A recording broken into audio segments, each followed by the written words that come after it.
आपल्या बायकांचं कसं असतं ना, एकटीसाठी काय तर बनवायचं म्हटलं की नकोच वाटतं आणि तसंच ना, आमच्याकडं काल नॉनव्हेज होतं आणि नॉनव्हेज म्हणजे बाकीच्यांना पुरणार होतं आणि मला काय खायचं नव्हतं नॉनव्हेज कारण गुरुवार होता, मी नॉनव्हेज खात नाही. तर चपाती वगैरे केली होती आणि रात्रीचा भात शिल्लक होता. त्यालाच फोडणी मारली आणि एकदम बारीक असा कांदा चिरून घेतला, त्याच्यामध्ये बारीक कोथिंबीर घातली आणि तिखट, मीठ, हळद घातलं आणि त्याला वरून थोडंसं तेल घातलं आणि अशा पद्धतीने त्याची कोशिंबीर बनवून घेतली.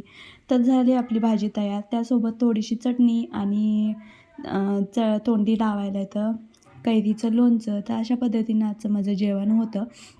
ते जेवण वगैरे करून घेतलं आणि काल ज्या आपण साड्या पिको करून ठेवलेल्या होत्या ना, त्याला एका साईडनं हात शिलाई घालायची होती. कारण आता लग्नाचं तारीख जवळ येत आहे, तर त्याच्या आधी मला हे सर्व करून घ्यायचं आहे. नाहीतर मग त्यावेळेला गडबड होती.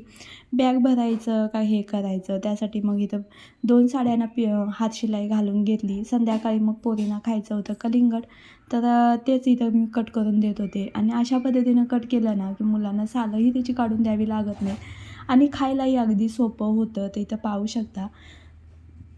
अगदी छान असं हे कट होतं आणि खायलाही बरं पडतं. तर अशा पद्धतीनं ज्या आईस्क्रीम खातो ना, तशा पद्धतीने जे पीस येतात आणि मुलांनाही आवडतं असं काहीतरी वेगळं आणि तेही आवडीनं खातात.